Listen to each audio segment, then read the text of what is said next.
Hi guys, my name is Christine and I'm a dating, relationship and personal development coach.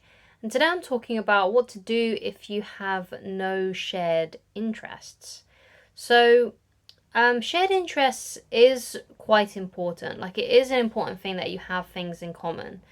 Now, you don't have to have everything in common. So, for example, like me and my wife, we don't like 100% of the same kind of music. We don't always like the same kind of TV shows. For example, like I really loved Game of Thrones when that was on TV. She wasn't all that keen on it. She found it a bit too gory, a bit too much basically. But most of the time, we can agree on things that we like to watch on TV. We can agree the kind of music that we want to listen to on the radio. There are some things of hers that she likes that I don't like. There are some things that I like that she doesn't like. um, but most of the time, like 80% of the time, we have shared interests. So don't worry too much if you're not 100%. Like, as long as there's some things, at least most of the time that you can agree on. Like, for example, if you do watch TV and watch Netflix and stuff, if you can agree on things that you both want to watch and watch together, or when you're listening to music, there's music that you can both listen to, then that's fine. It doesn't really matter that much. However, it's more when it gets to like the really serious, like lifestyle things, really serious interests, shall we say. So, for example, someone who is a couch potato probably won't really get on well with someone who's really athletic. Yeah. So, for example, let's say someone's a personal trainer and their boyfriend or girlfriend is like a slob and just sits on the sofa all day, hates any kind of physical activity.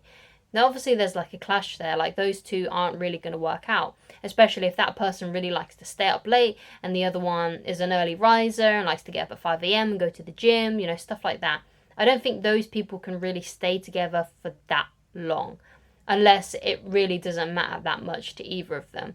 So, obviously, it depends on that kind of thing as well. Like, how much do these things really matter to you? Because it might be the case that, let's say, you're a huge Doctor Who fan and you love Doctor Who, and there's so much about your life that is intertwined with Doctor Who. So let's say you go to like conventions about it, you always like to watch it, you're a huge fan of it, you collect memorabilia, and this person hates Doctor Who, then obviously you're gonna clash. It's not gonna get on well. So it depends how intense your interests are and how opposed the other person is.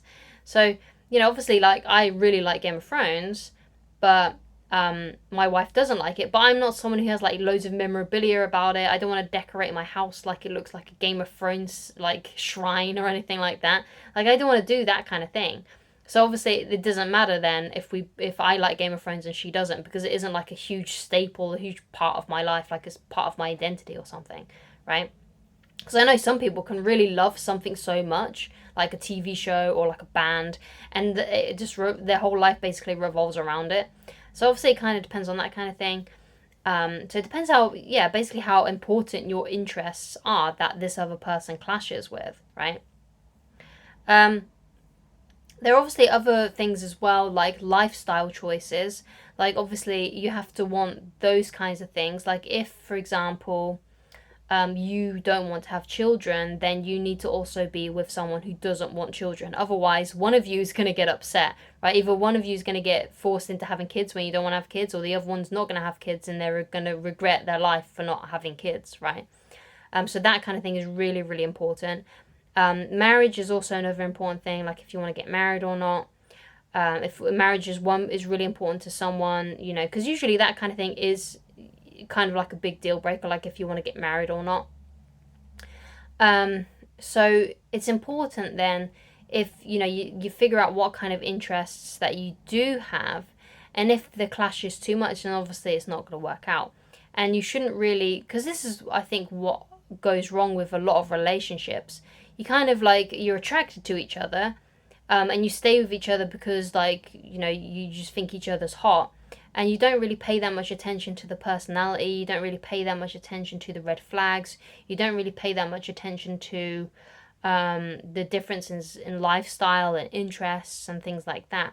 And when there are huge gaps like that, like huge gaps in lifestyle, huge gaps in like interests, and especially when you're on polar opposites as well, where you really love something and they really hate something, or vice versa, you know, that's when things can get really messed up. And unfortunately, because you get so wound up in that first year, that first romantic year when you're together, sometimes things can happen, like kids get, you start having kids, and then it gets to a point where you realize, oh my god, what have I done? Because you've kind of been like hypnotized for a while, because that's something that you can happen if you're not conscious of it. If you think someone's absolutely gorgeous, sometimes you can get so hypnotized by how they look and their potential that you let go of the red flags. And this is something that I did way, ages ago, like 7 or 8 years ago, when I was in a relationship with my first girlfriend. And she, there was warnings from the beginning that she would cheat on me, right?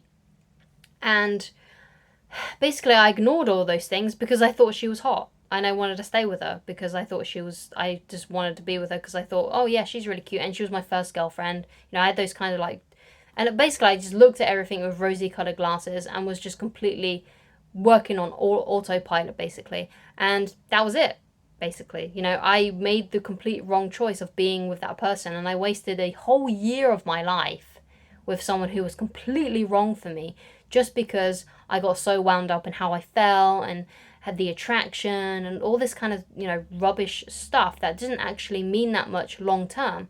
It's important that you're attracted to the person that you're with, and I wouldn't say to anyone to just be with someone just because you have similar interests and values but you have zero attraction for them. No, never do that. You gotta have, you can have the best of both worlds. You can be really attracted to someone and have similar interests and values. That's something that definitely can happen for you. Okay, you can definitely have that kind of relationship, and that's the one that you should be striving for. But you can't just have all the same values and you have the same interests but no attraction, because that's gonna make you feel miserable, because you want to be with someone who you're attracted to, obviously, right? You don't want to be with someone who you don't have any kind of chemistry with, any kind of like, that kind of that kind of like charismatic chemistry. You need that. It's important to have that passion for each other as well. But also, if, for example, let's say,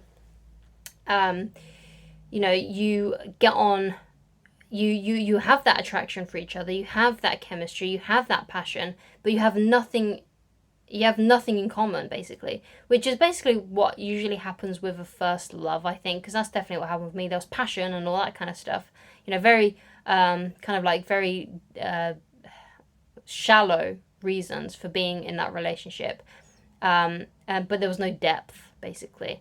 Whereas I'm really happy now because I'm married to a woman who I'm insanely attracted to, and we have lots of shared interests. Sure, we don't match up 100% with everything, but that doesn't matter because everything matches up in the right places, basically.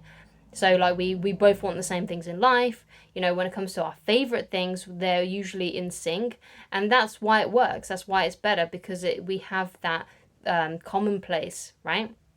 So if they don't, you got to really figure out basically what interests are important to you. And if basically, oh, we don't like the same band, that kind of thing probably doesn't matter that much unless you're a die-hard fan of that band.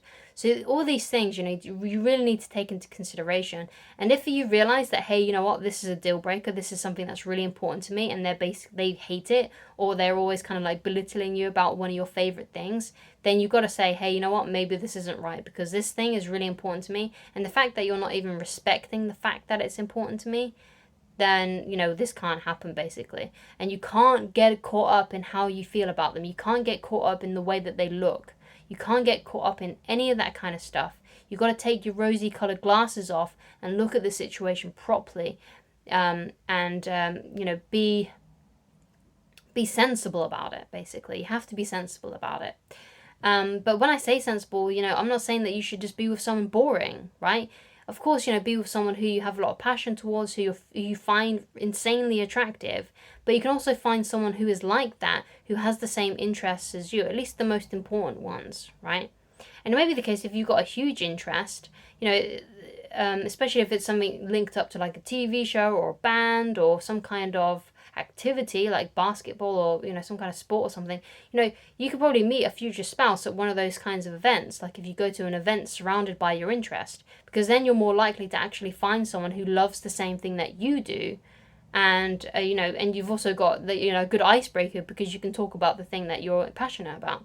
So, that's kind of like the advice that I would give to someone who feels like they don't have the same interests as someone that they're dating.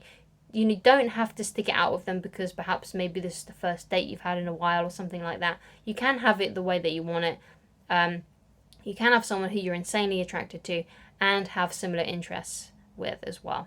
So I hope this video has helped you. Thank you so much for watching. If you would like to get in touch with me personally, then please go to www.christineloveridge.com, and if there's anything you'd like me to discuss in a future video, then please let me know down in the comments.